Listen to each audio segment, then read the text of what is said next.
Hello art friends and Art is Therapy crew. Today I have a very small Daniel Smith watercolor art haul, and specifically I purchased the Prima Tek watercolors. I will swatch them and paint something with them in my sketchbook today.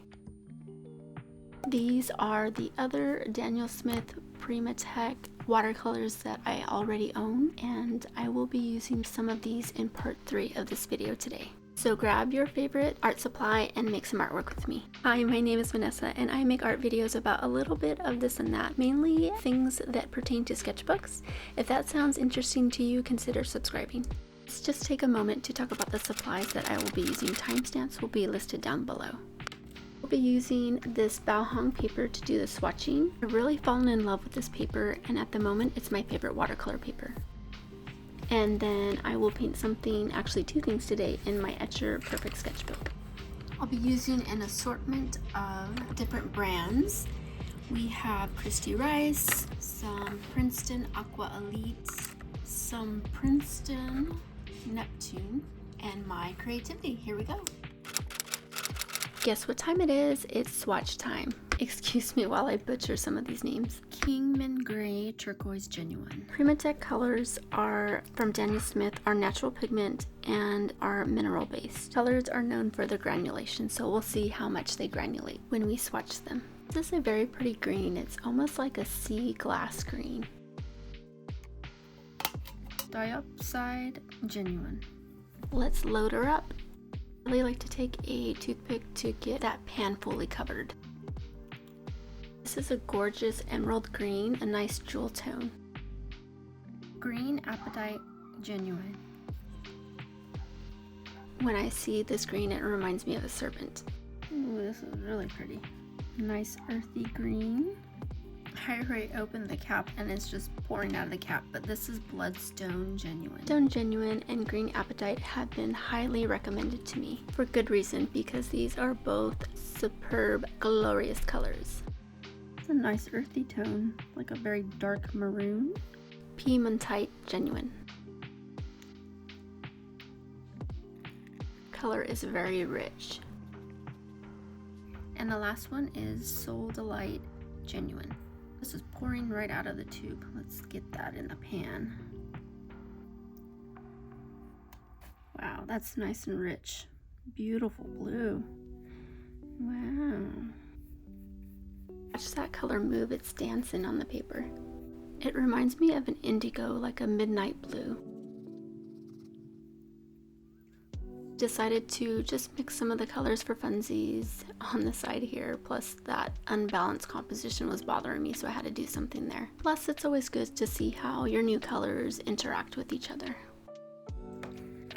Alright, I love all the colors that I got. I think based on just the swatches, my favorite is going to be this Green Apatite, and I do like the Bloodstone Genuine. This whole bottom row here. These two are good. I love them, but I'd say these 4 I love a lot more. And then I did this off camera, but I am making a palette just with my Daniel Smith Genuine colors, and this is what I have purchased over the years, so I've kind of been collecting them little by little, and I look forward to getting some more. So if you have any recommendations, please drop them down in the comments and I will consider buying more little by little. I will say this is the worst swatch job I've ever done in my life, but I was in a hurry and my cat Quasi wanted to be held, so I was holding him at the same time as I was painting this, so that's my excuse. Alright, let's move on.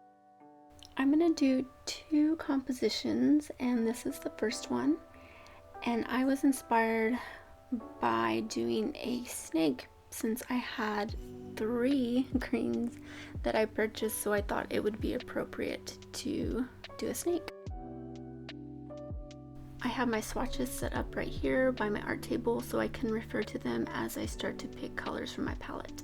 Also, it is the year of the snake and we're closing up 2025, so I do like snakes. They're very interesting. They are symbolic, but the way that they slither, the different shapes that they take, the lines that they make, Oh my gosh, they are stunning. That Bloodstone Genuine and that Solidite Genuine are perfect for darker hues and really getting some dark values down, so that worked really well when I was trying to do some value variations with the greens and other parts of the composition. Just look at how beautiful that green apatite is. That color is stealing the show.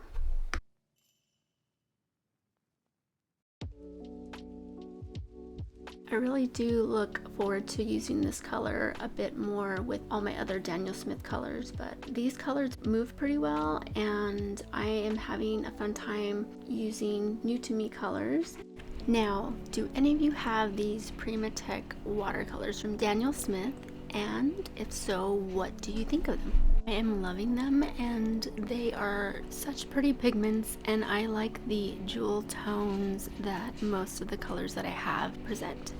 I will say that they are a bit more difficult to re-wet, but that's okay, I can deal with that.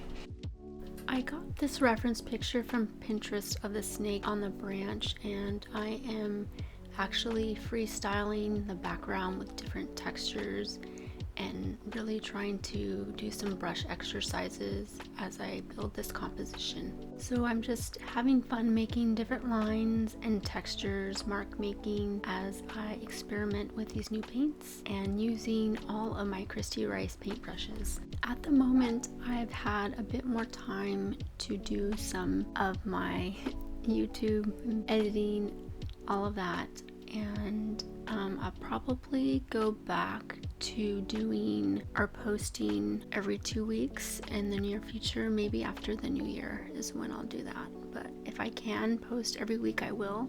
If not, I'll try to do every 2 weeks. To be quite honest, I probably should be doing some schoolwork and grading work right now, but I wanted a break from that. I try not to work on my weekends and bring work home, but sometimes I can't help it. It's the end of the semester and there's a lot going on, but I've been very much in the mood to creating art, so I've been documenting that here on this channel. This piemontite color is excellent for the branches.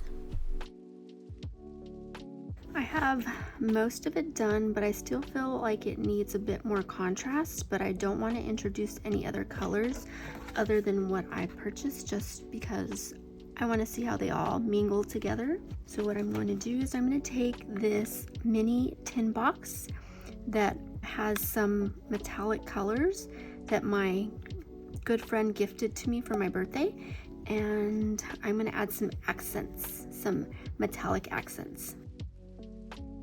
So the idea here is not to alter the color completely, but add a little glaze of sparkle and accents here and there, and do some outlining and trimming to give it a little bit more pizzazz, some more interest, some nice gold copper trimming.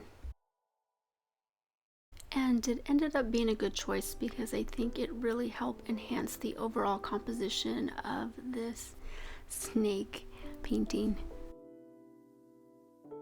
I had to add a darker hue in the back behind the snake's head to separate it from the background color to give it more contrast. And here is the final reveal. It's all done.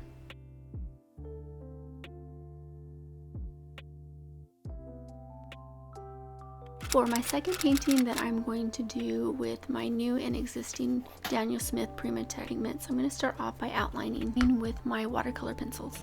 So I'm going through old sketchbooks for inspiration. I've been flipping through this larger moleskin that I finished a long time ago. I don't even think I put the date.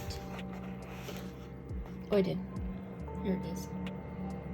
Back in 2021. And I found a few pages that I liked in here. And then I'm gonna flip through this one and see what else I like, because I do like some things in here, but I want to check this one first before I go to my sketchbook.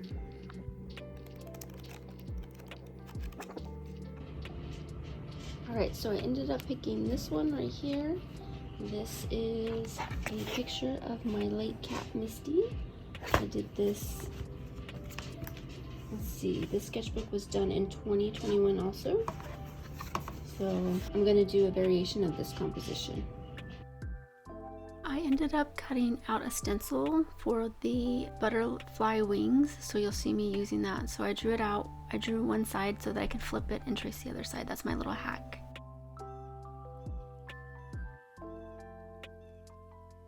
Alright, so here we go. This is the exciting part, actually dropping in the pigment.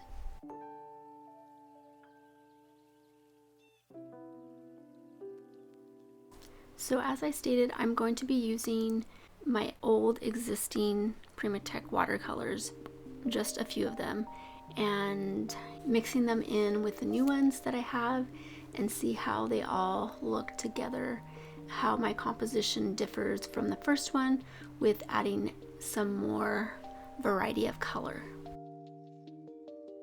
Recently, I've been really into looking through my old sketchbooks for inspiration and taking those, rebirthing them or revising them in a way to kind of change things up a little bit and trying to challenge my creativity. So I've been taking some existing compositions and making a variation of what had existed, trying it in a different media or medium, and even playing with color too.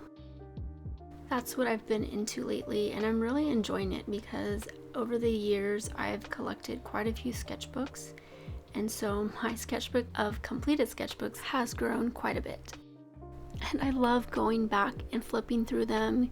It's kind of like going down memory lane of what I was thinking. Sometimes I'd write little notes in there, journal a bit with them, so that's been very delightful for me.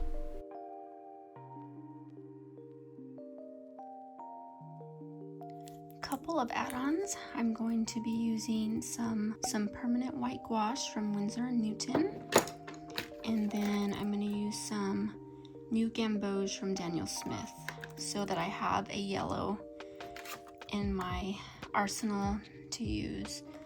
I really am liking this rhodonite genuine and mixing it with the new gamboge. And then I mainly use Tiger's Eye and Mayan Blue. So 1, 2, 3 plus new gamboge with a variation of these to paint. New gamboge is one of my favorite watercolors from Daniel Smith, and it was a perfect yellow to mix with my existing colors and my new colors that I have. I'm telling you, the new gamboge and that rhodonite genuine, chef's kiss. Beautiful orange, and I use that rhodonite genuine with some of the piemontite and the bloodstone genuine. Very nice. So I'm trying to think what my next video is going to be. I don't know if I'm going to do episode 3 of Use Those Art Supplies or if it's going to be something else. So I might be working on episode 3 of Use Those Art Supplies in the background. Yeah, that probably will take me a while, and then maybe do something in between what I have here and episode 3. So I need to think on that. Either way, be on the lookout for a poll on my channel. I love doing my polls, and I love that you guys participate. Thank you. So yeah, be on the lookout for my poll on voting for my next Use Those Art Supplies. I'll give you a few options of supplies that I have neglected. Also, I've been working on an oil painting in the background. I might turn it into a video. I'm not too sure, but maybe I'll put it into a short or something, but that might be way off in the future. Because when I'm working with my oils, it takes me a long time to build the composition because I need to let the paint dry in between layers, and if you don't know, oil paints do take a long time to dry. But I love them oh so much, and they're my bestie when it comes to paints. Quasi, what do you want? Mommy's busy. It is not shoulder time.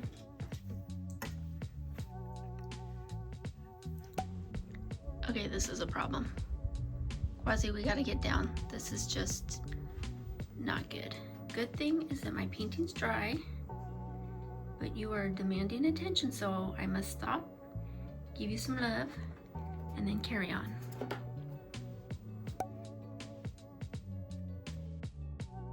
At this point, I am taking the white gouache and I've mixed it with some new gamboge, and I'm just adding some trim around the cat and the halo-like thing on around the cat.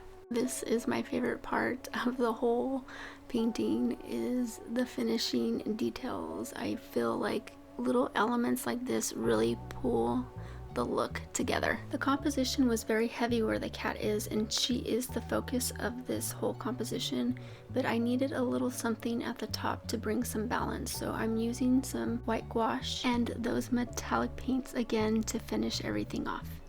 Now, I know not everyone is a fan of shimmer, but I do like to add it to my sketchbook work at times, so let me know down in the comments if you're like me and you like to add little embellishments with metallic paint.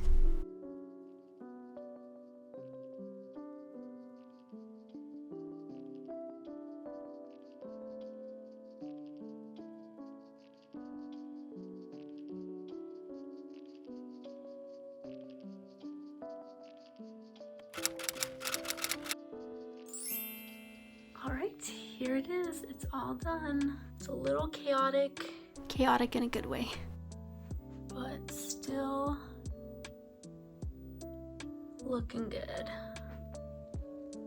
I'm trying to show you the shimmer on it. It is so pretty. It'd be better if I was outside and the sun was out, but hopefully you can see it. All the sparkles. I really do love it, and I think part of that because it's my late cat Misty and I miss her, and so this is a nice tribute piece to her. Might go back in later and deepen some of the trim around the cat to give it more contrast from the ears and this background right here. But for now, it's pretty good. I'm gonna leave it be and then reevaluate some other time. But I hope you enjoyed this video, found it inspirational, helpful, entertaining, or all of the above. Thank you so much for watching. I hope you have a wonderful and creative day, and I'll see you next time. Bye-bye.